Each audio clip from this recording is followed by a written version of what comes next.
and he's gone out and he's coming back in because he was invisible. He wasn't on the screen. I could see his whole background, but I couldn't see him. So he thought he'd try to go out and come back in. If you remember, if you watched the shows with him this past week, we had a problem on the first one. We had to do a take 2, which worked out okay. Anyway, Stephen has been MyLabbed. He's also been very connected since his early 20s, and he's got a wealth of information, wealth of experience, and it's going to be an interesting conversation, especially after following up on the last show with Joseph Lamb. I'm going to put on the intro. I'll be right back.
Well, he hasn't made it back yet. I should have told him just to keep it the way it was. For those of you who didn't hear that, what happened was we met in the studio.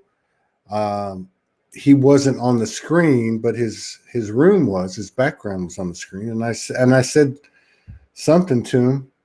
I made a comment to him. And then he started talking to me, and he wasn't there. It was just his background. But that fits. I mean, if you know what happened this past week, I mean, he's obviously this past week we had a show and we had problems, interference, I guess you could call it. And anyway, we ended up having to do a second show right afterwards, and it went okay, went good.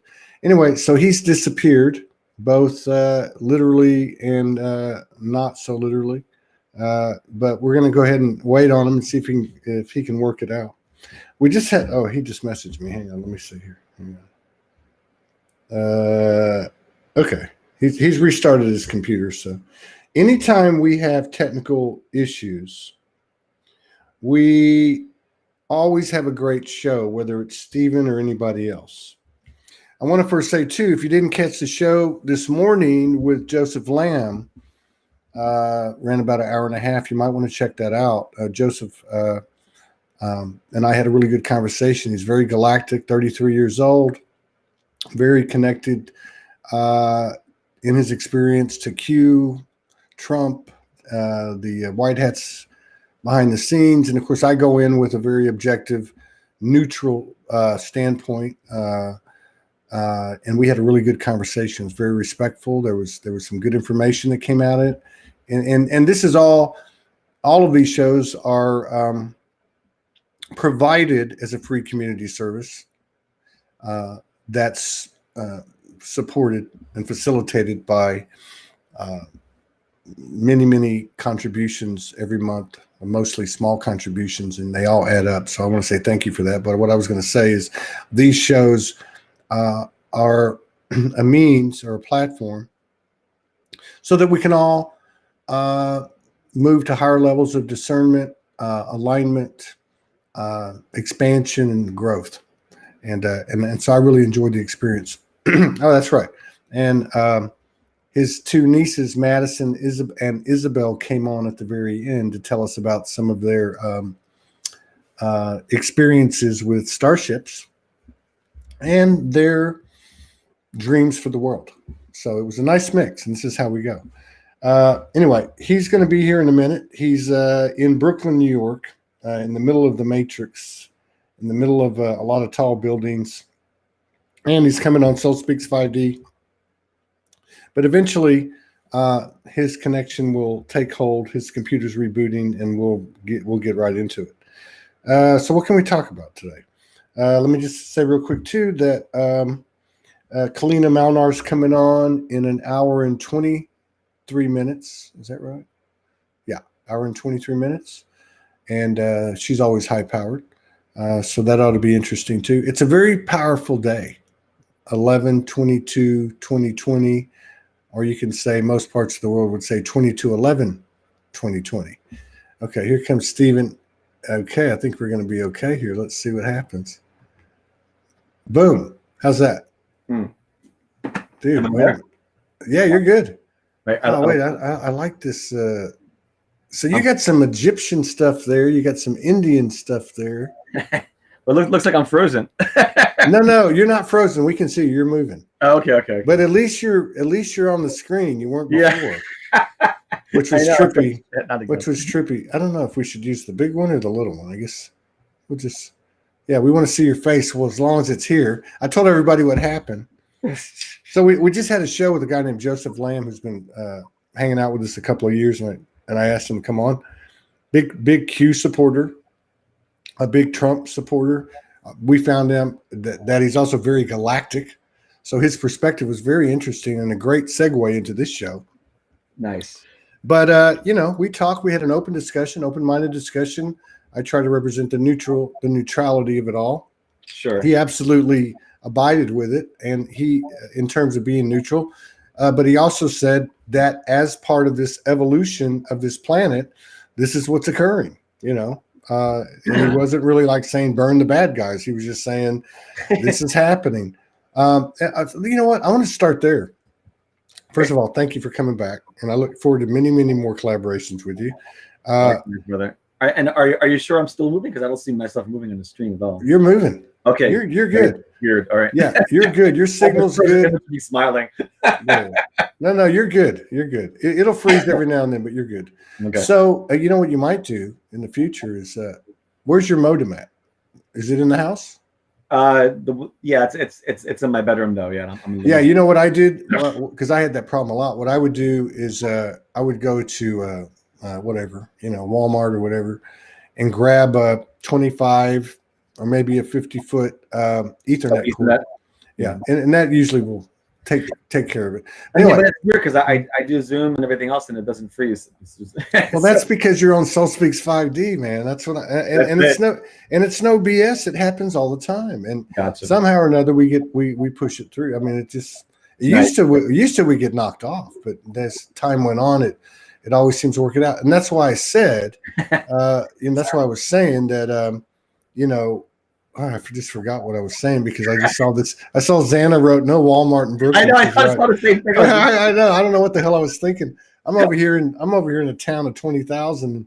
And I'm actually in the state where Arkansas was originated. Oh, wow. Okay. So let's work off of what he said and work into your wealth of experience and wealth of knowledge, right? So Marianne Savina, there's one of the New Yorkers. He talked about that in regard to the child trafficking, for instance. Sure. He said that a lot of children have been saved. He said that there's an operation that's been ongoing, that it can't be revealed because they're still doing it. So whether it be that subject or why haven't the white hats or the supposed white hats or this supposed movement taken over the media, or why hasn't there been military tribunals, or have there been military tribunals? I'm not really wanting to get into all the guts of that, but what I wanted to ask you to start was, do you know whether any of this stuff is going on or not going on, whether you have firsthand information or it's just your opinion based on your experience, your indoctrinations and initiations into everything from the MyLab to your other exposures that you had, some of that stuff you talked about on the last show? Yeah. I would say not too much direct information at this point around that. There was, I remember during earlier in the year when more of that child trafficking stuff was coming out in terms of some of the so-called operations going on. We had done some remote viewing, and I had some dreams with some of the people too to check out some areas where they were talking about it. We had seen that there were some operations that did help some kids, but it wasn't the numbers that they were talking about. It was a much lower number than what they were advertising. So that's kind of how I treat the whole movement in general, is that there's seeds of truth, and there's intervention going on, but it's not as big as they're claiming it, these areas. What about in terms of, this was another interesting part of the conversation I had with him. And again, I was coming from a point of neutrality because I don't have any, I'm just here to try to extract code or open code in myself, memories, whatever, like for everybody else. In terms of if they're, okay, we'll use your words, this movement that is not as big or that embellishes propaganda is everywhere. Does it have a connection to a galactic alliance, galactic federation? Have you had any evidence of that? Have you seen any proof of that? I would say that I definitely have seen. I've worked on people who were connected on some level. Let's put it that way, to some of the alliance type of energies. I'm being a little bit vague for a reason. Yeah, I got you. If there's anything we don't need to talk about, you just let me know. No, and also some of the insiders over the years that I've met who've talked about some of the in-house fighting. I mentioned one of them last time, one of my friends in FEMA who knew about people in the NSA, for example, that were going through that. This is something that's been going on long before the Q group came out. Let's put it that way. Like there's been in-house fighting going on for I don't know how far back, right? That's as far back as probably that'd be hard to ascertain. There's definitely an increase in that, and the problem is that as you get more complicated with secret space program aspects of things, and all the compartmentalized projects that the corporations and the military industrial complex has, there is more layers of subterfuge and spy versus spy that goes on normally within that context. Wow, what just happened there? Okay, sorry. That was the NSA. A little ping popped up there. Be careful. It's so funny.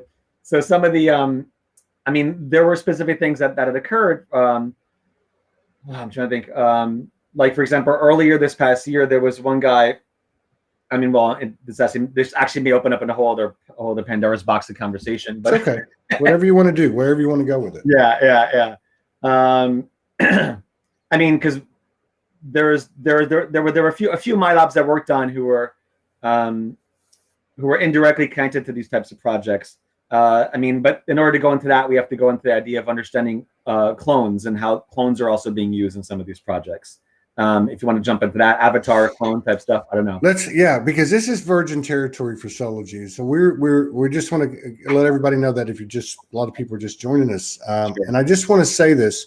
We're doing this so we can have a more expansive field of information to develop a higher level of discernment, alignment, expansion, and growth. Absolutely. So it's not really the superficial, the story aspect of it. It's the energy behind it. And this is a gentleman who's got quite a bit of firsthand experience, both through his facilitation of sessions in his practice, as well as his own personal life experience. So I would say, let me start it like this. Yeah, let's talk about that. And let me just put it this way. I come from the school of thought that everything is the same universal substance, the same God substance. And I'm not saying I'm right. Sure. People talk about AI. It gives me the EBGBs because I'm like, okay, wait a minute. What? There's some kind of anything that could be created by something that was created by God that is non-godly or that, could overpower the God substance. It just doesn't jive. So in terms of clones, I've done a lot of research over the last 9 years, and I've got some. I don't really see anything firm, at least not in what I've looked at. Are clones real? How long they've been around, and what's the purpose of them? Yeah, no, it's definitely a fun topic. Several years ago, I'll start off with a story which ties into it. There was a friend/client that I had worked on, now he was part of a, I'm not going to say which country specifically, but he was part of a spin-off Asian royal family line Okay. For that much, and everybody in his family had high-level positions in different high-level banking industries, different corporations, some connected with certain secret societies. Anyway, so there was a few months past, but I hadn't seen him, and I had a dream first about these clones. I saw he had a clone. I saw there was other things going on around that area, and I woke up. I was like, okay, that's interesting. I've heard stories about it, but up until that point, I never worked on anyone directly that had a clone, so to speak. So anyway, he calls me up that day. He goes, dude, I was doing some soul retrieval work on myself and trying to pull, and I was retrieving some soul pieces back, he said, that looked like his, but there was some modified differences. And then he goes, when he zoomed in more, he saw that he had like a clone that he was pulling energy back from. So I was like, oh, that's interesting, because I saw a dream this morning with, you know, one of your clones. So I was like, come over, let's do a session, see what comes up.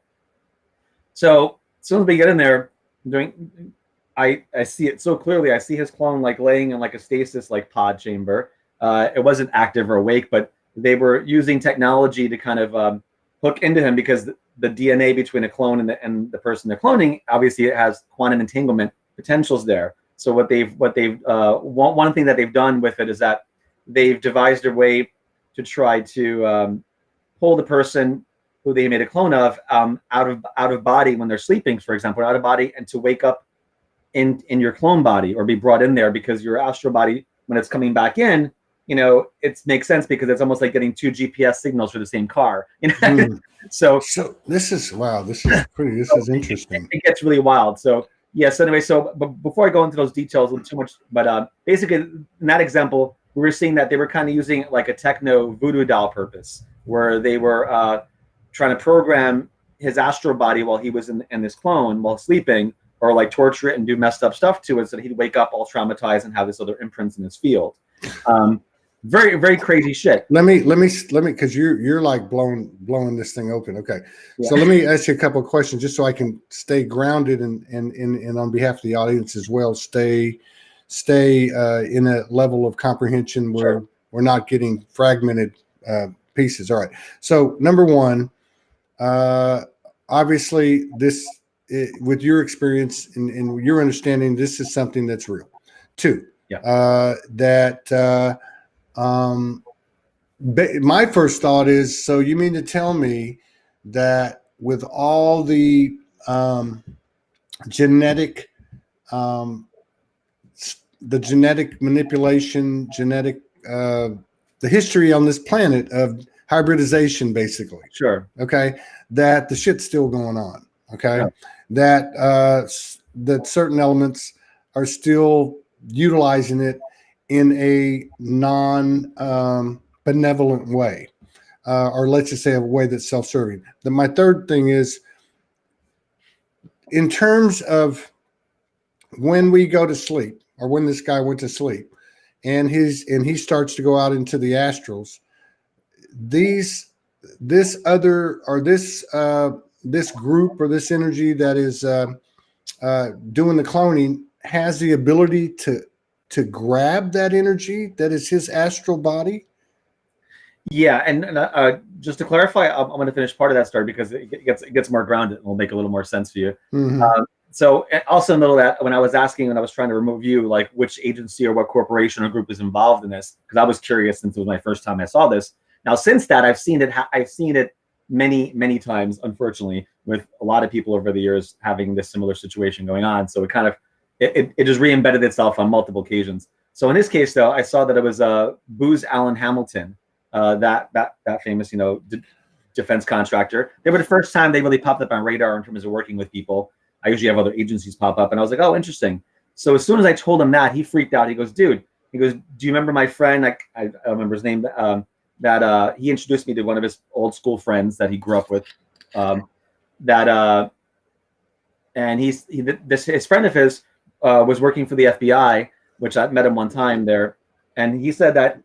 What I didn't realize was that his friend was also working for a joint task force between the FBI and Booz Allen Hamilton. I was like, dude, call your friend up, ask him if he has any details or if he knows anything about that type of project going on. So he calls him up. They're laughing, talking normally. Then halfway through, he asks him, if he knows anything about cloning research going on at Booz Allen Hamilton. His friend gets dead quiet on the phone and goes, I can neither confirm nor deny that research is happening. So that right away is like, of course, a dead giveaway whenever anyone says that. So we're like, okay, that's pretty intense to get that from your friend. Then fast forward, there was another metaphysical store here in New York City that was more. It was one of the older school ones. I don't necessarily want to say names right now with that, but anyway, point was that he became friends with one of the managers of this store, and this manager of the store had told him basically that she was obviously very big into the occult, but in a mixed way, and she said that her uncle, who was in the NSA, basically that the NSA was using the store to track light workers. That basically they would tag light workers with these etheric implants in their field when they were coming in and out of the store to track their progressions, and I'm not sure what else kind of data analytics they were trying to get. So the point was that she set up a meeting actually with her uncle and my friend, the one who had the clone, and they invited me to go there. Of course, I get delayed. I missed the meeting by 5 minutes, but I talked to the manager, and my friend is there, and she confirms that everything that the uncle told him. The first thing that the NSA uncle told my friend was that he goes, you have a clone, and he used the same terms, techno voodoo, and I was like, holy shit, So okay, let me just delve into this, because I'm so when we talk about,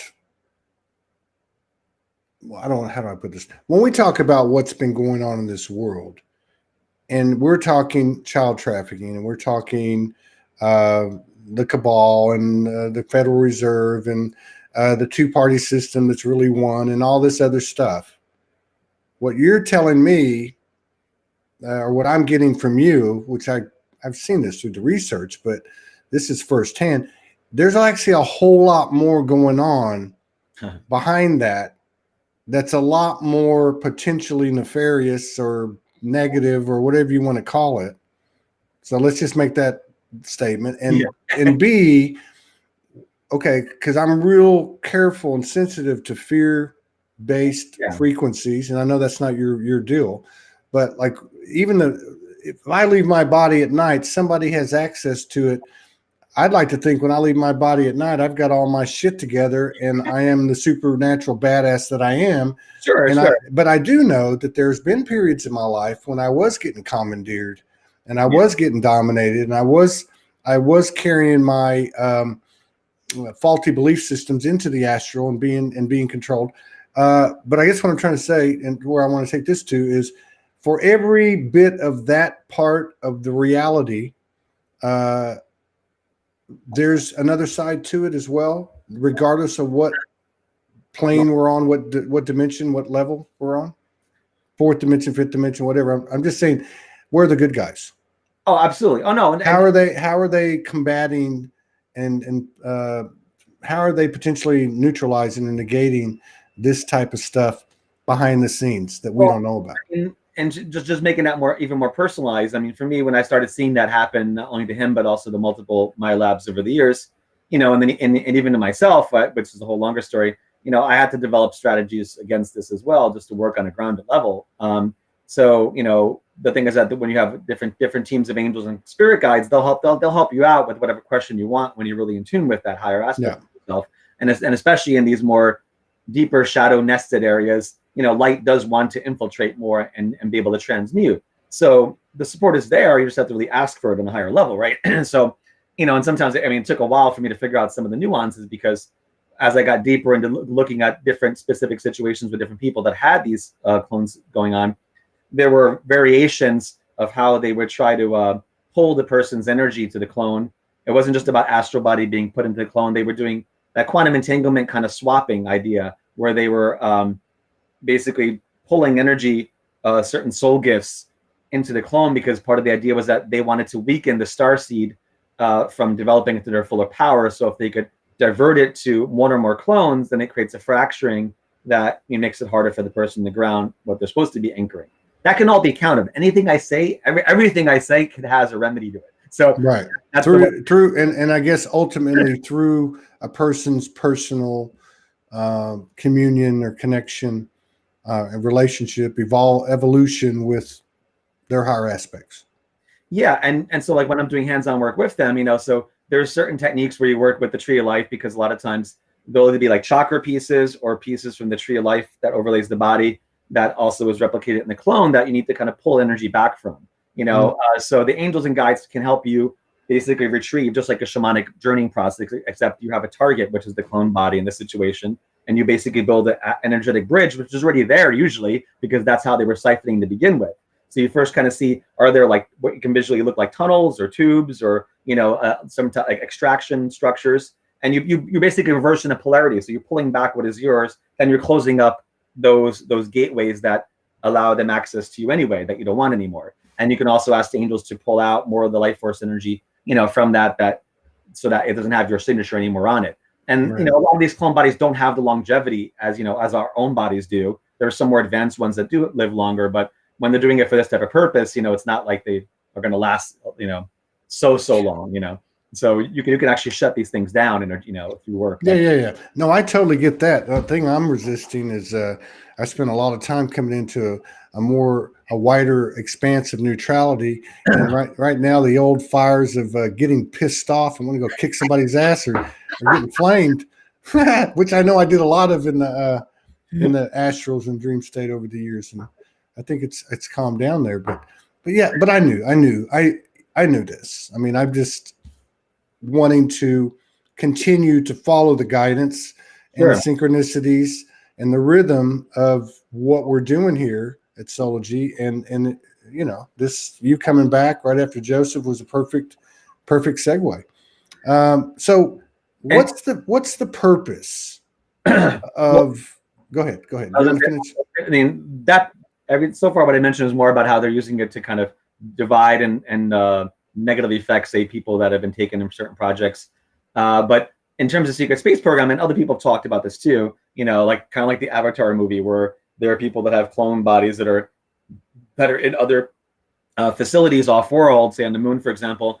And so they'll have someone who's, part of that project basically go out of body, wake up in the clone body, and that clone is being used for different purposes in those programs. So it's more of like an Avatar situation where they're going out, and then when they come back in here, and now some people that they use for that, which I also got confirmation from another guy he's a remote viewer for the government here, and but he worked for a lot of different agencies, and we met about a year ago, kind of a strange circumstance around that, but he basically confirmed a lot of the stuff to me too, and so that he was talking more about this project, about them using clones and off-world, and also about some of the different negative ETs that different governments had made treaties with. We're kind of having an exchange of talking about some of those topics, and so so that itself is fascinating. The idea that's basically that they can take the person, or if you're pre-programmed to go out there and wake up in that Avatar situation, they can also then blank slate you. So when you come back in your body, you don't remember what the hell happened. So it can get pretty wild in terms of some of the levels of technological acceleration that they've had to try to use that on people, right? At the same time, there are also some Maya labs that have like, simulation programs that they'll go through, which is partly there to test out, how they would act or react under a certain situation. So sometimes certain Maya labs will have certain dreams that aren't always them doing an actual mission in another clone body somewhere, but sometimes they're actual simulations to kind of, test their loyalties out, as well as their training skill sets. So there are multiple layers with this topic when you're dealing with it. Yeah. I mean, there's also like other darker aspects of some of the clones that like dealing with more like negative secret society, ritual stuff, or like the elite using some clones for people in more ritualistic purposes, fetish purposes type stuff too. So there's a lot of creepy shit, that goes on. Kinky bastards, kinky bastards. Yeah, and to me, it's just an extension of the physical reality. Yeah. I mean, I got it downloaded about 10 days ago, and I did discuss it with Franco. Somebody mentioned Franco, which was basically the history of the galaxy, which I had been fed this information a few years ago with the Galactic Wars, and I made a joke about being in dream state and kicking ass, and I did a lot of that, and I took a lot of beatings, and I beat a lot, as well. I've noticed the frequency, the energy's changed. It seems to be more in alignment. I know it's not just me, but sure. What I was getting at is there was what I was shown this go around a week ago was there was so much more. They were only talking about the galaxy. They weren't going beyond it. It was just the Milky Way, and how many more planets there were, how many more humanoid species there were all over the place, and all these other species. And I saw everything from serpent beings to Draco reptilian, and they weren't all. Nobody was put in a bad light. I can say that too. But it was from a higher perspective. But to me, it's that seems to be the playground, the university, the physical, I guess is what I would call it, in comparison to the non-physical. And I know that gets tricky because you're talking about, taking energy from the astral body and such. But in terms of the soul, that's the only word I can think of. Okay. In terms of the soul, we that's our driver, I guess. And I know we can get caught up in semantics, but I'm just going to use that word. We can call in. That's a practice. We call in our aspects. Yes. Right.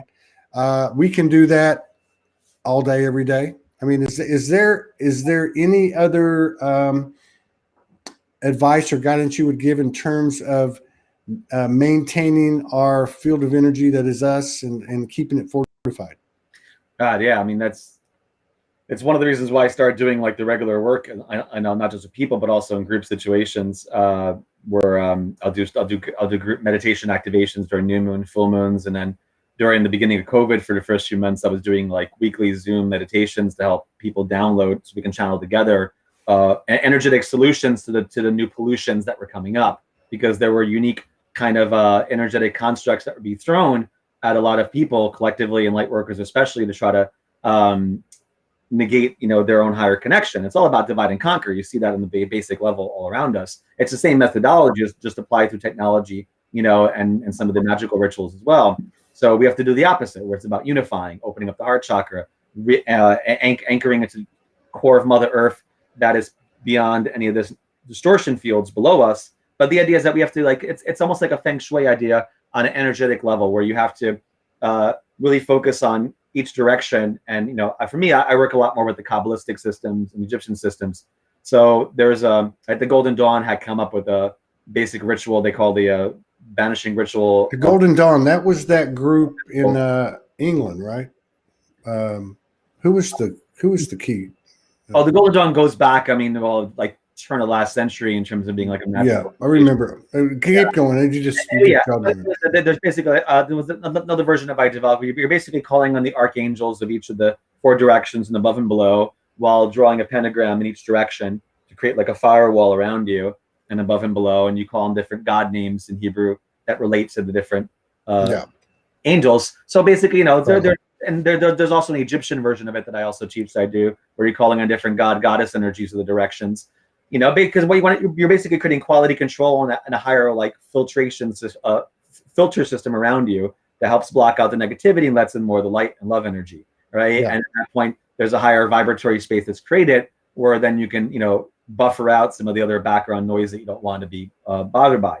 And from that point, that's like the beginning point of when I go deeper into meditations or channeling work, where then we'll see what the angels and guides, how we want to navigate together in terms of the joint script. So in that script process, we're going into different kingdoms, different realms that are part of the new evolving grid structure that Gaia is developing as part of her ascension process. Right.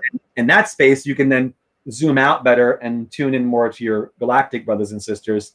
And so there are certain structures, certain geometries that we work with that are part of that kind of networking enhancement process. And that's part of the regular grid work, because there's also negative groups that keep trying to disrupt some of these new constructs from grounding. So I get called to kind of do some interception work with that to see, where we can provide like anti-malware updates, to some of that negative coding.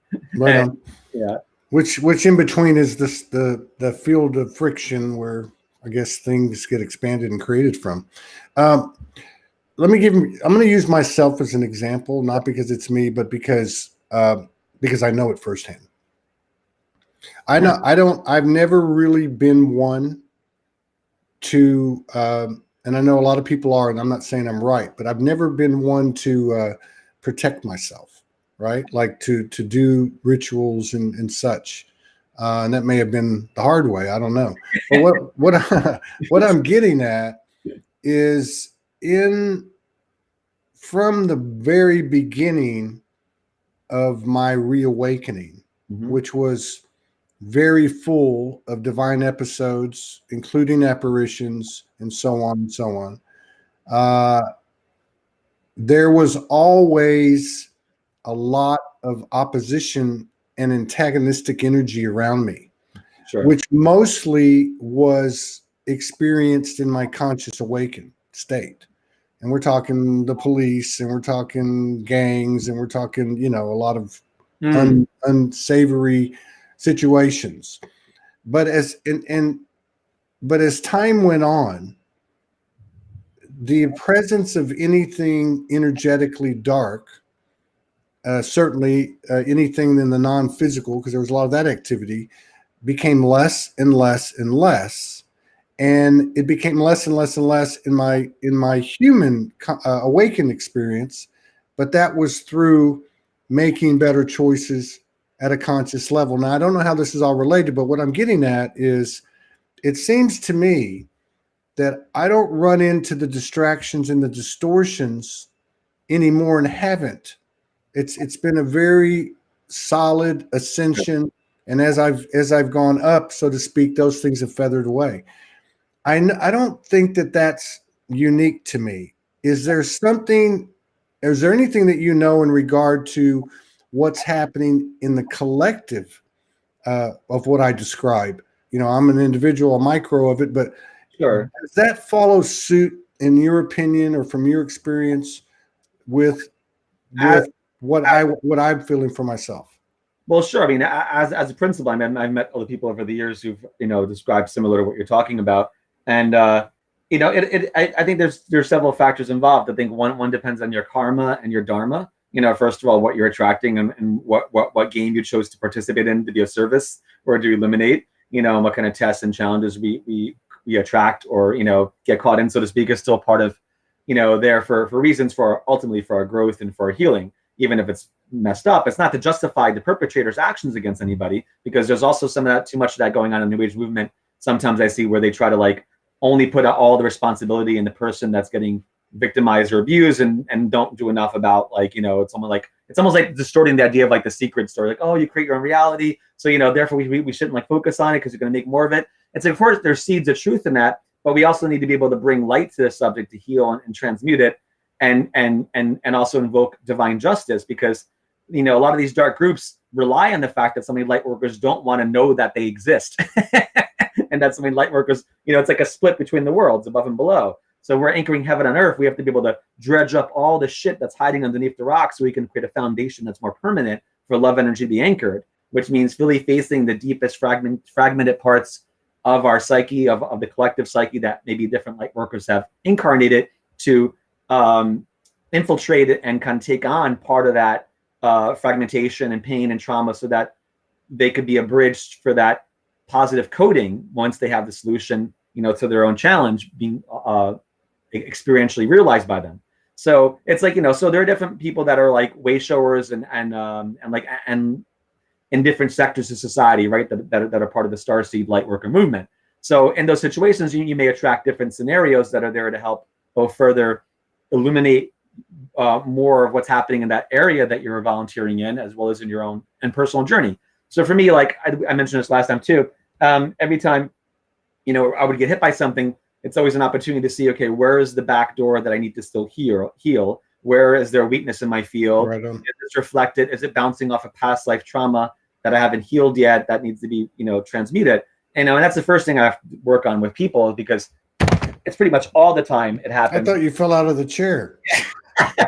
Keep going. I'm sorry. Keep this brilliant explanation, by the way. Brilliant explanation. Yeah, and it's always about that, and sometimes, the more advanced these darker groups are, it's almost like surgical type of stuff that goes on, where you need to be that much more impeccable with your own integrity of of bringing light to heal your own fragmentation. Yeah. You know, and it's not always a fun process. It can be a pain in the friggin' ass, you know. And sometimes you're just tired and you get hit by something. You're like, oh my God, I'm in, like, I had a headache or my neck hurts, and you know, or I got to go to the bathroom, my stomach, you know. Then, you know, those moments that, you know, it's not always easy to tap into the light because if you're feeling that kind of assault. So you do have to recenter, reground, you know, do different exercises at that point.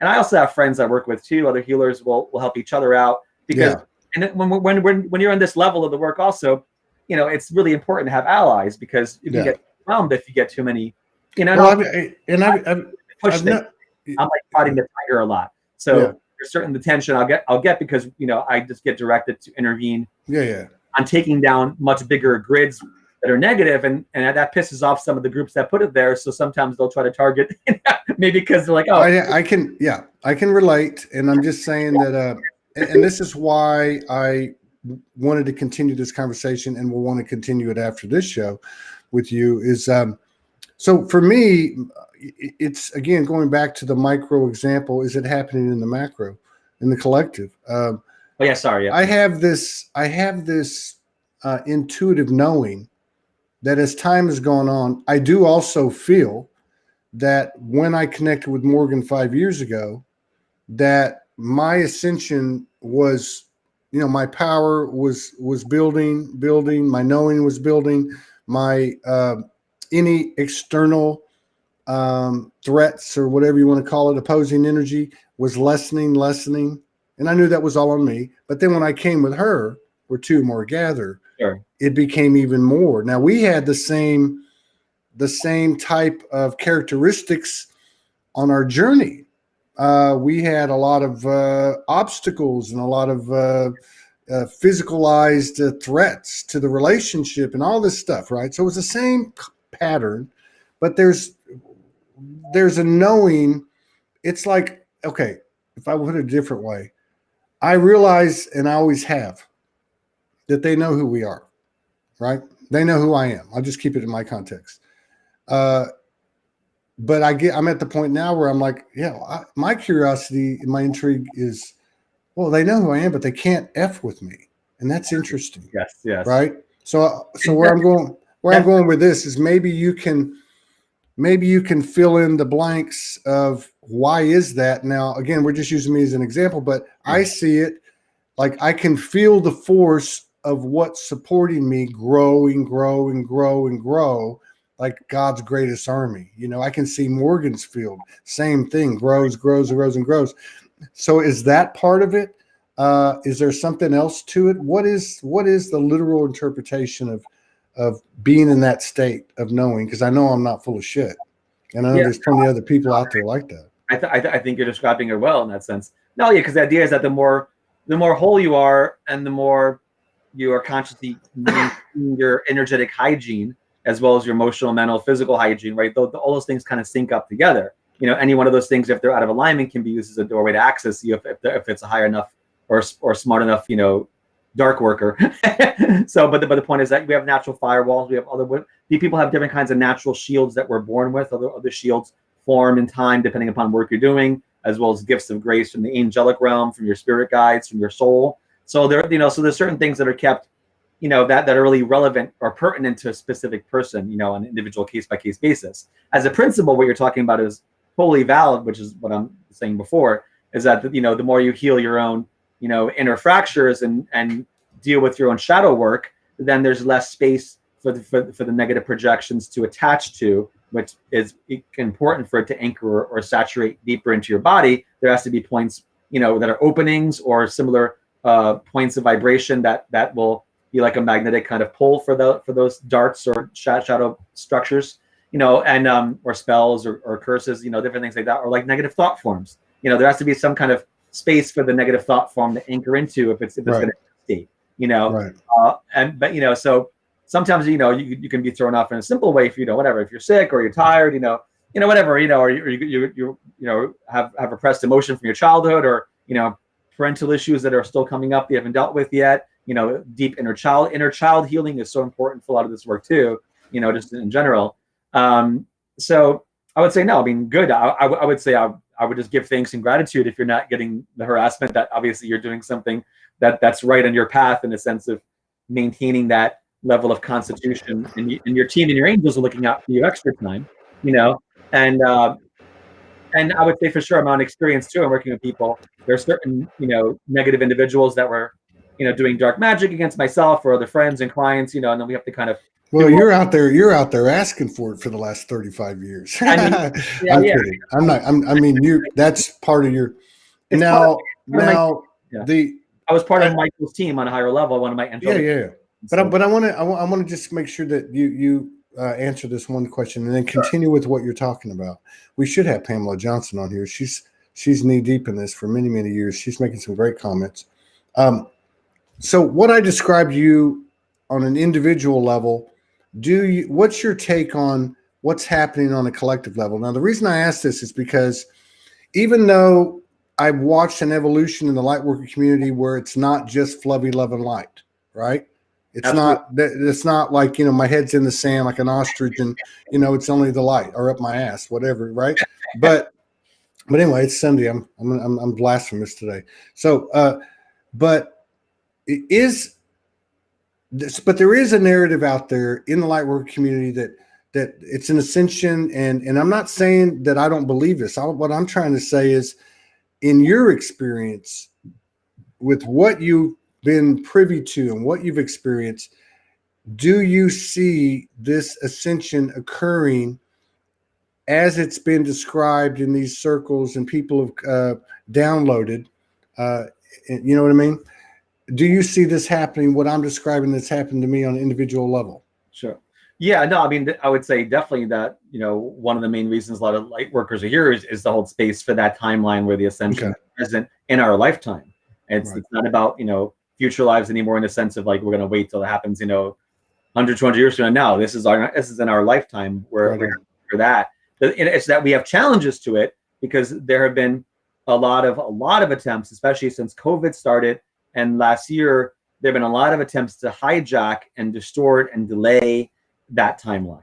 Yeah. So it's really important for us to keep the trajectory clear, where we have a clear vision of our galactic brothers and sisters here physically in this dimension, you know, building the embassies, building the healing institutions, exchange, cultural institutions, because it's going to be the long-term future of Earth and humanity is incredibly beautiful. It's just the short-term bullshit that we have to get through, you know, and do our part and like dredging up like gardeners, cleaning out the weeds and being able to hold space for that transformational process without, you know, and being very aware of like things that are trying to intercept it, because they're getting very creative. They've gotten very creative with their bullshit to try to intervene in a negative way, trying to not only distort timelines now, but also trying to put stuff retroactively in certain people's fields and in the earth where they're trying to create disruption, you know, retroactively to make it easier for the current situation to get a little more sidetracked. So part of timeline healing, just like healing yourself, is about sending love and light to your past, working with your ancestors, literally, as well as on an energetic soul level, so that you can send light. You know, it's kind of like networking different lifetimes that we've had that were positive, so that we have a continuity. So people talk about healing timelines, collapsing timelines. I can see what you're saying visually. I can see it especially when you use the word network. Can I ask you this?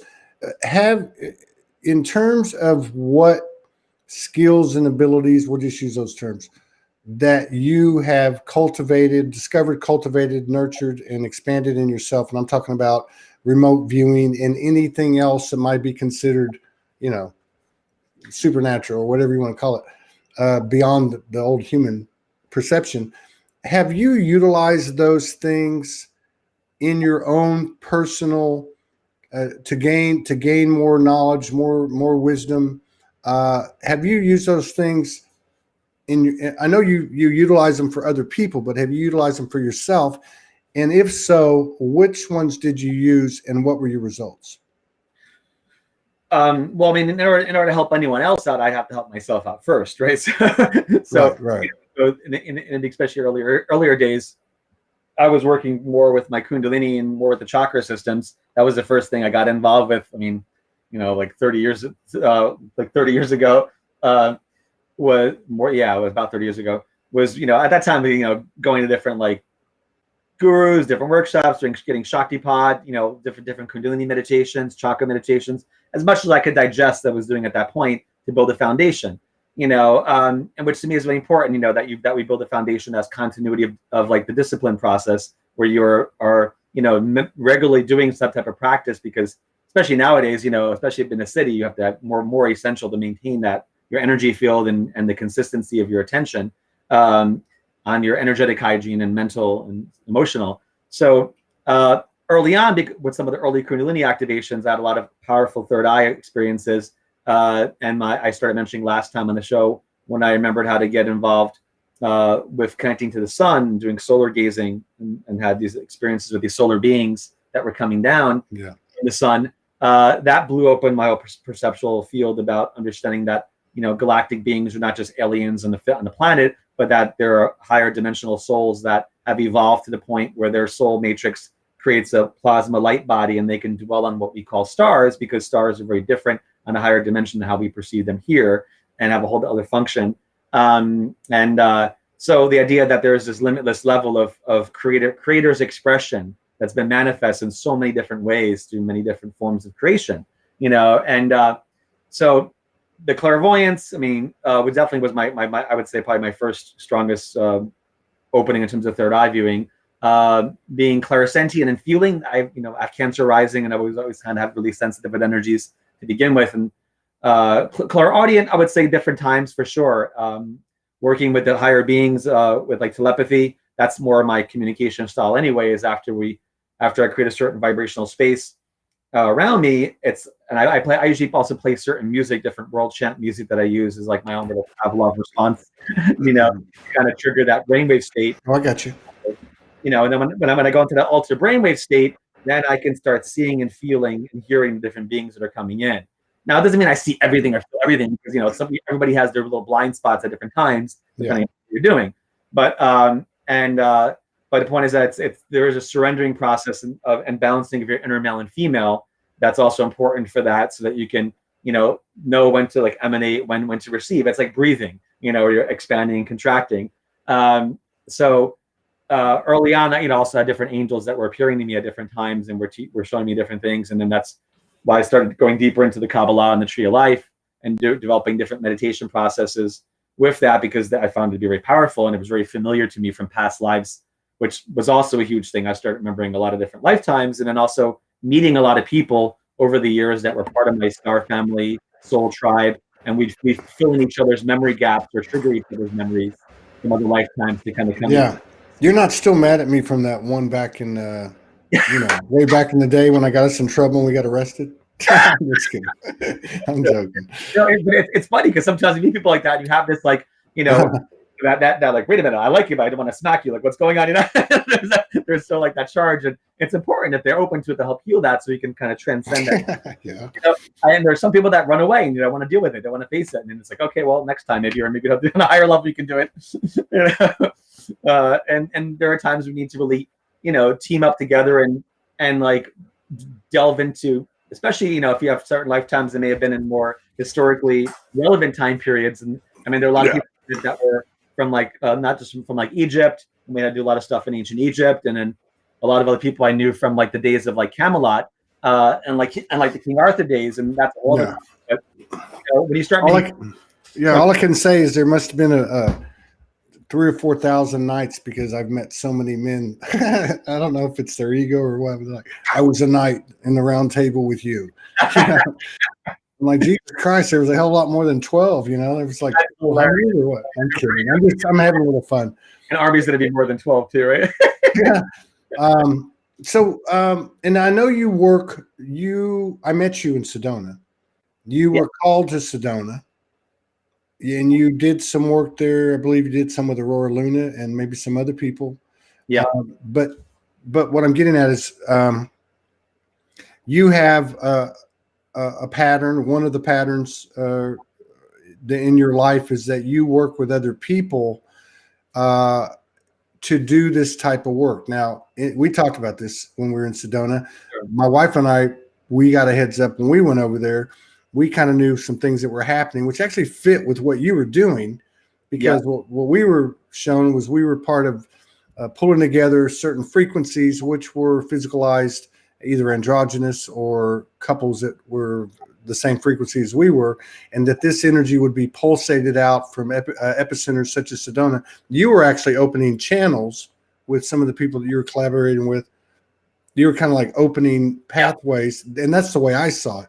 But my question is, or what I wanted to dig into here was, you do this with other people, and do this off the mainstream, off the alt news stories. You do this work, grid work, whatever you want to call it, in teams, and you have for quite some time, I think. And I know just from my experience that there's a lot of people around the world that have been doing this. Yeah. I don't know. Could you speak to that? How long has that been going on? What type of work do you do? Yeah. Who gives you the directions? Does it come from someone else? Does it come from you? Do you guys just telepath and know, oh, well, we're going to Egypt tomorrow or whatever?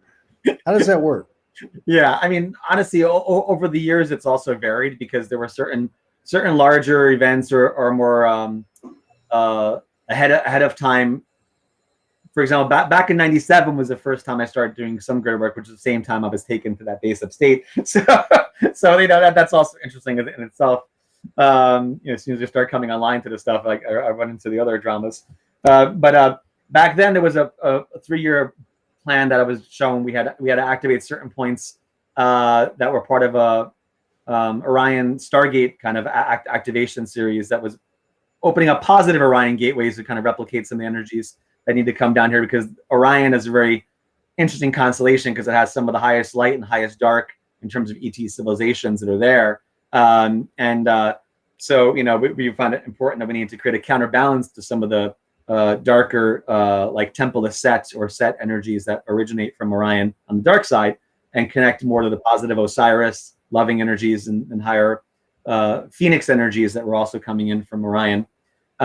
So there were different points we go to, and it's not like I'm showing everything at one time. With work I do with the guides and angels, when we work on certain points of the earth physically, then it kind of reveals a larger stage of where we need to go next, or they'll show 2 or 3 or 4 steps ahead what's going on, and then it's like, okay, so now we have like a little bit of a plan over the next several months, like these energies are going to come in here, this is what we need to do to hold space for that, then depending upon how the collective receives it, or what kind of interference happens, we may need to kind of readjust it, so like some things we ground get messed up with for a while, and then we need to kind of rebuild it, or that higher angelic beings and guides come in and they show another alternative way to do it. So for example, 5 years ago, I went to England for the first time, and I was doing some grid work out there. But first I was teaching some workshops and doing some sessions with clients more like in Northern England area at a couple of metaphysical centers there. And so, but original purpose before I went to go out there, just before I went out there, I was in Costa Rica, and the guide says that I need to go down there also to activate one of the volcanoes energetically, that this was going to be part of a new hypercube grid that was forming. Like a regular cube has 8 points, 4D hypercube has 16 points.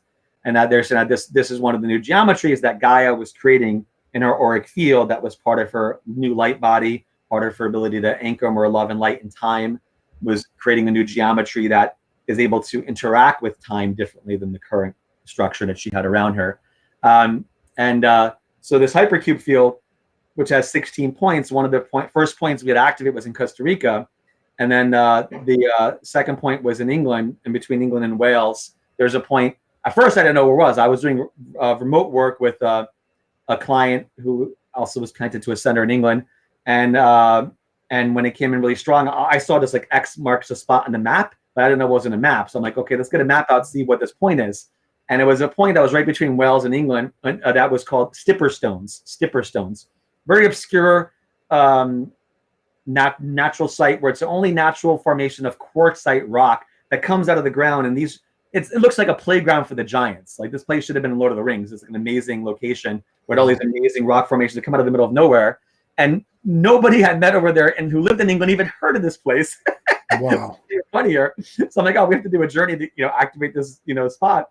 But before we did that, we had to do other stuff and other stone circles, other locations first. So the first place we did work out up in Harrogate in Yorkshire area, and the meditation where we're grounding, one of the practices was to visualize a hypercube, which a simple way is like a cube inside a cube. around each chakra. And we were grounding it, and then around us and around England. And there was one of the guardians coming in was a phoenix energy. Like a lot of phoenix spirits were coming in to like start blasting the energy there, and was one of the guardians of that new grid. So before I went to England, and when I first got there, I told the first people at the first workshop, I said, well, some of my galactic guides, so that we needed to pay attention to the crop circles, because they were going to make it, they were going to put a show on for us that had to do with the work. So I was like, that's a pretty hefty claim to make, but I got to put it out there first, ahead of time, just to see what comes on. So literally the next day after we did the first hypercube grid work with a group, a crop circle forms of a cube with a sphere in the middle of it. You can't make this shift up, man. You cannot make. And what's so fascinating about what you're talking about is it's more than one person. Yeah. Right. See, that's the thing that I think that, and that's why I had relayed the story to you about my own thing. Because when I met Morgan, even though there was a positive, I could look back at myself and see that, what was happening. I think, and that was in late 2015. Sure. It just seems like on a collective level that more of that congealing of souls and the expansion of let's say a mastermind group or whatever, that started happening in the physical / energetic field on the face of the earth. That's all I was going to say. The memos, like we're yeah, they got the memo finally, right? Finally got it. Just to complete that part of the story because it's fun. So then 4 days later, we were going to go down to Avebury to do activation, and the day before that, a phoenix crop circle forms, which we were blown away. We're like, oh my God, never seen a phoenix crop circle. Now, do you know who you were getting this intel from in this case? Was it a galactic? You mentioned Guardians, but yeah. Was there who? There were positivity groups in Orion and some in Arcturus. The ones in Arcturus relate to it's like where the real Asgard is located. I know different people talk about different Arcturians, but we have to understand that each constellation has multiple planets, a lot of planets in it. So sometimes some people talk about, hey, I'm channeling Pleiadians, I'm channeling Arcturians, but for me, I want to be more specific, just because there's a lot of different characters that are around these groups. Good block, bad block, just like the big city. Especially Orion. Oh my God! I can speak to the Orion part of it. That was talking like the Galactic Mafia, yeah. Yeah, that was the thick of it, man. So after that Phoenix crop circle form, the farmer was letting people into that one. So we got to do an activation in the Phoenix crop circle. Wow. And what made it even more beautiful was that it was in a Native American sunbird motif with a cube as a head. I'm surprised you didn't just physically combust. Dude, I was tripping so hard. I'm surprised you guys didn't just like fly up in the air like Enoch or who was it in the Bible? And that Phoenix crop circle had a sun disk as a crown.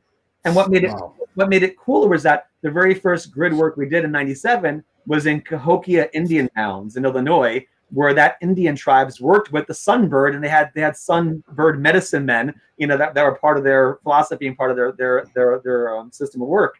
So, so it was full circle that it was like, that it was linking back, because when we're in that crop circle, I could feel those Native American spirits in England. And I'm like, this is a trippy overlay between how different points of the earth and the spirits and the inner planes work together, for a common benefit, and so it's a beautiful way to kind of cross-pollinate different cultural differences in a spiritual sense, and reminding us that we are part of a unified family that is here in our rainbow feathers, I wonder, I always wonder about this. I might have asked you this before. Why are we so conscious here? Sorry, I'm just laughing at some of the chat people. I know, I saw it. Like, how you doing?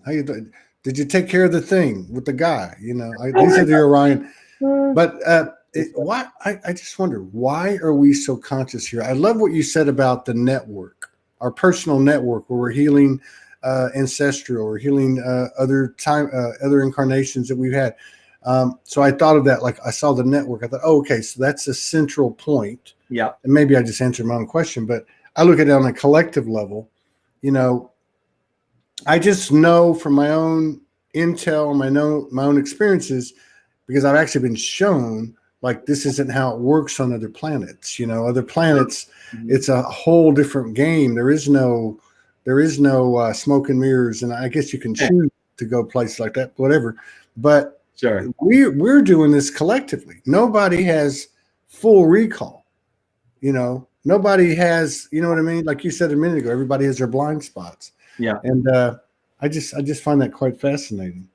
Well, that's it. I mean, and one of the things that I was shown with, especially when we're seeing some of the extremities of the polarization on the planet, and part of the school aspect of the Earth, and different points when we're really getting into the deep, darkest parts of like the shadow abyss area of what was going on. And I was just like, oh my God, this is like, there were times I was like, fuck, I'm gonna go like on vacation now, can we get the good stuff here, and just seeing the level of triumphantness that Gaia has gone through compared to knowing some of the deeper violations that she and humanity have experienced is really a testament to the alchemical nature of what humanity's and our DNA is being sculpted to become.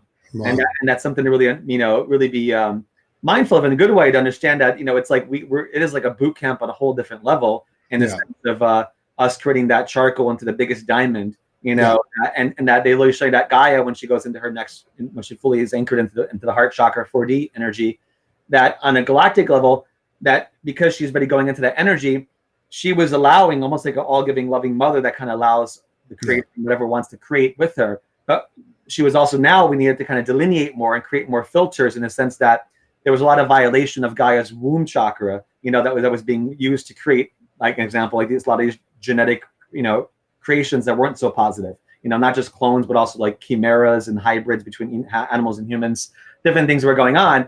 So we need to hold space for Gaia to be like, okay, we're going to, like the Knights of the Round Table protecting the Holy Grail of Mother Earth, creating a space where our positive galactic male energy wants to help Gaia's evolving female energy. Yeah. Not only be protected, be more sanctified, so that the things she gives birth to aren't just left out in the open for anybody to violate and take advantage of. Yeah. But at the same time, everything that she's gone through and humanity's gone through is it's like this giant like diamond of light forming around the Earth.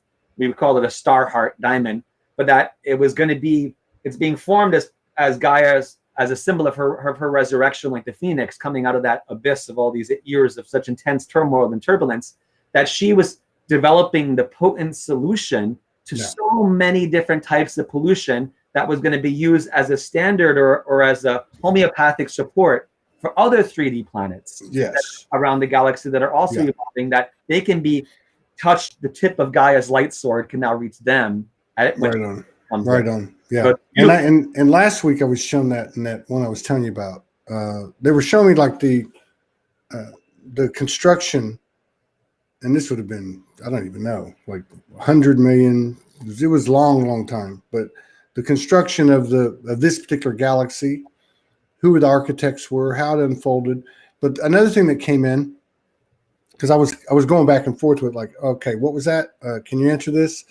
And it had to do with Gaia, that essentially there had been hundreds of civilizations here, hundreds of advanced civilizations far beyond like Lemuria and Atlantis and so on. And basically what they were telling me was that Gaia, for everything that you just said so perfectly, which was perfect, like they were telling me, hey, you think you can really, like she's got this kind of thing. like, she's the mother, like she's allowing this and the way you explained it was perfect. Yeah. Like, it is an alchemic laboratory, so to speak, and it is being utilized, no matter what it looks like, for higher purposes and benevolent uses, such as like a homeopathic solution to other similar evolving planetary systems and that type of thing. Yeah, but it made me laugh, because it was almost like they were telling me, you really think that she hasn't seen everything under the sun, and you know what I mean? Like, get off your high horse, human beings, right? Because so now our friend Marianne, she mentioned the meditations that you do. She also said she'd like to do one with you again. So if I walked in the door and I said to you, I just know I'm supposed to be here. I don't really right right it did, didn't it? I don't really have any specific agenda. Excuse me. And I just walked in as a potential client or a friend, and I just said, "Hey, Stephen, I'm in Brooklyn. Let's sit down. I want to see, what can we do? Like, I'm not even sure if I need to pull any more information or need to know anything, but I was drawn to you, or whatever the case is. Where would you start with somebody? How do you start with somebody when you're working with somebody?" Sure. And I would say half my clients are on the phone or on Zoom. Also it's and the other ones live locally. It's always fun to meet people physically too. But there are actually sometimes I prefer some people when I've worked on. I'm like, I'm glad I worked on them further away remotely, because sometimes it's easier to bypass the personality aspect of some of their shadow that sometimes maybe try to latch on, or as for certain times I've gotten hit by other people's back doors while I'm working on them and process, because I'm very open to their field and what they're going through. So I have to do extra kind of clearing and processing my own field to make sure that stuff flying off them doesn't stick on me. And there have been many times when it did for a while, and I had to kind of clear it out, especially for some of the heavier situations. Maybe people that were more involved or had some really bad attacks going on, or implants or entities or demons or negative ETs that were like in their field, and and they were trying to like lash out at me, and I'm like, oh my God, I got to quarantine your ass and kick you out, or so it becomes like a spiritual like bouncer, half the time. So like deal with some of this stuff. But yeah, it's a process. I mean, in the beginning, I work the same way in the sense of, there's like I said, there's certain music I play. It's part of my standard, playlist. So I get kicked into service mode as soon as I start hearing the first song, and I start calling in the angels. And for people, as soon as I start calling in the angels, they usually start coming in right away, and they'll start to add a different aspect of a visualization, of a message, to kind of build a thread of light through the journey process that holds the client in a way where it's both poetically beautiful at times, many times a lot of beautiful imagery and beautiful messages come in, and then that's followed with the energy process of where I'm sending energy, or the angels are sending energy through me, or their guides are sending energy through me to the person, as well as directly to them as well. But I'm like holding space for the person to see basically what they need for their next step.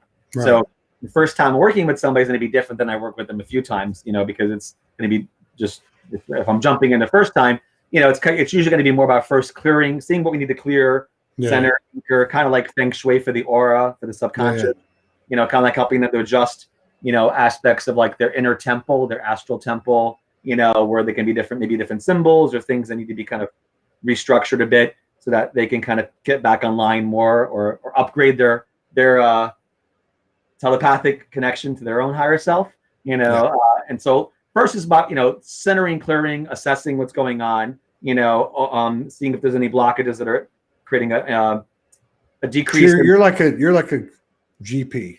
Yeah.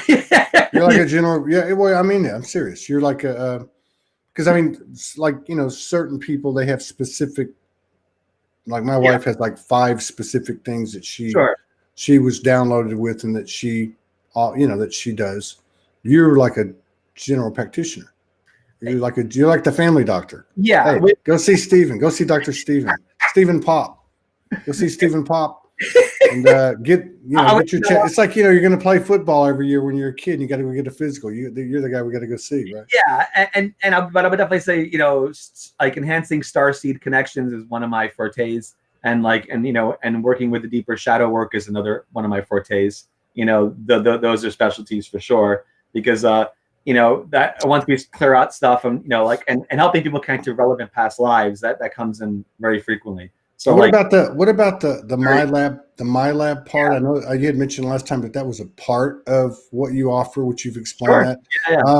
Yeah. In regard to MyLab type of things, right? Yeah. Whether it be MK Ultra or whatever, do you come across a significant proportion of people? In other words, is it worth mentioning that you find out that they were involved with that or tapped and didn't know it? I would say in general, it's a smaller percentage of my clientele, but it is a specialty, which is why I do attract more of them as well. Okay. There have been times when I worked on somebody who didn't know they were my lab, That's what I meant. and it has come up. Not necessarily the first time I work on them. Sometimes it's come up later on. I'm like, oh shit, wait a minute, where they start talking about other things, because sometimes also it's a free will permission slip thing too about timing for them to know it, if it's relevant for them to know it at that True. point. Yeah. So sometimes certain things may come up, and I'm not going to force the issue. I may plant seeds around it and see how open they are to that, and then we can go explore it deeper. But also, I have to be careful not to open up too many Pandora's boxes prematurely. You don't have an overload, man. Yeah, dude, no. But there definitely were times I was surprised. I'm like, wow, okay, how do I break it to this person? That they, that they were taken, and like one of them was like a young guy in his 20s, and I'd seen that like a relative of his was directly involved in it.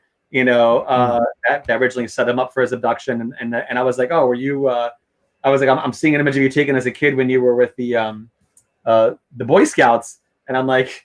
And I was like, that's kind of creepy. I'm like, and he goes, yeah, I was actually with the Boy Scouts. I'm like, okay. And I'm like, well, and I also see that it was like, your grandfather who did it, and he goes, oh shit, my grandfather actually was the Scout Master at that time. And I'm like, Jesus Christ, man.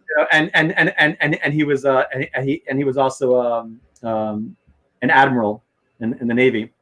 His grandfather, and I was like, oh yeah, that was it's like they love to keep it in the family sometimes when they do. That's been my experience when I've talked to people over the years, mostly privately, but there always seems to be in fact, I got to the point, this is back in the early years when I was like being called to work with people, and I would say to him, is your dad in the military? And they'd say, yeah, actually, I was a military brat, or, but there was always a connection, not only with that, but with geography, like Arizona, Utah, Colorado, New Mexico, Nevada. The people I would meet there, they would be, and they would tell me, and then I would receive some crazy stuff, man. Like, a lot of trauma-induced through sexual distortion or sexual manipulation. I can remember some really crazy stuff that I was shown. I guess I was given through my linear experience for a reason. I guess to wake me up or whatever. Yeah. Donna. We know Donna Owens is one. But I'm going to reach out to you, Donna. By the way, about your friend and the picture you sent me. I got another show in 11 minutes. So you want to do this again maybe next month? Yeah, brother, that'd be good. Maybe we can even expand the collaborative effort somehow or some way. I feel like there's going to be a lot more collaboration. Yeah, is in 2021. I just, for some reason, I feel like that's the lid's going to come off. Like we're going to be able to really create together. New stuff, new energies. Absolutely. And I'm going to be doing next Sunday. Well, we have the two big eclipses coming up. Basically, late next Sunday night is the first one, and I'm doing a meditation for that on Zoom as well at 6:00 Eastern time next Sunday. Is this what you've been sending me? I need to. I don't. Yeah. Get to look at, I usually look at this stuff after the fact. I know. But yeah, if you. So that's Sunday. Yeah, I'm making an event page tonight for it on Facebook, so I can send it to you, and if you wanted to post it or something, you can do that. Yeah, you send it. Yes, send it to them as well. Yeah, send it to me, and we'll put it out through the network. Yeah, we need to start expanding on that. Yeah, and now where can people find you? How can people find you? Yeah, I'm on Facebook. I'm the only one with my name on Facebook and YouTube, so there are other videos, other interviews of mine as well. You can find on there. The website where that basically was hosting different practitioners, including my services, they got bought out by another group, which is redoing the whole thing. So it's down right now. But if people want to do individual work, you Facebook me, you can email me. My email is PSI Jumper, all one word, PSI @gmail. Side Jumper. Yeah, PSI. Yeah. Side Jumper. PSI at Gmail. PSI at Gmail. Gmail. gmail.com. Yeah. Side Jumper Psy. No. Just Side Jumper. The PSI. I was just. Oh, I thought you were saying Side Jumper. I was like, what the hell is that all about? PSI. Okay, hang on. Let me back up. Sorry. God dang it. No. Somebody put it up. Somebody put it up. You got it. You got it there. No, I didn't write that. Oh, okay. Somebody else. I can't see who it is. If you're in a group on Facebook, we can't see your name. You have to be in on a page, which I think we got 2 pages: Soul Joy Studios and Vibrational Empowerment Network. And then on my page, we can see. Or if you're on YouTube, we can see your name. So whoever put that up, thank you very much. Oh yeah, I can see. Oh yeah. I'll put it up there. Well, how does he? It's in the chat. Oh yeah. Oh wait a minute. Let me. I forgot. So it's only showing up. Okay, hang on. I got you. We're seeing it. They're not seeing it. Hang on. PSI jumper at Gmail. Thank you, Pamela Johnson. Well, do you know Pamela Johnson? PSI jumper at gmail.com. There it is. Okay. I think so. Do you know her? She's lit, man. She came on. She came out of the closet. Well, she's been a first waver back into the 90s, but she gave us the honor of coming on the show a few weeks ago. It was very good. Yeah, she's got some great information. It's like you. Her journey's a lot like yours in terms of the wealth of experience. Nice. So, all right, brother. Well, it's always good seeing you. We'll be back in 8 minutes with Clean and Malnar, and then Todd's gonna take a nap. Everybody. Yeah, right on. So we'll see you again, brother. Yeah, man. I'll reach out to you and send me the information. And if you need to ring me, just to make sure, because I getting it after the fact. I mean, I know you send it before the fact, but me opening it up and get to it. Sometimes Sunday's usually my day. I can go through stuff and it might be too late, but just pick up the phone and call me. I don't even have I don't have your number, dude. You got to send to me. Just call me on here. It's what? All right, I'll send you my number. Yeah, send to me. Just about 4 people have it. Other than the authorities. No, I'm kidding. Oh my God, it's too funny. All right, I'll see you later.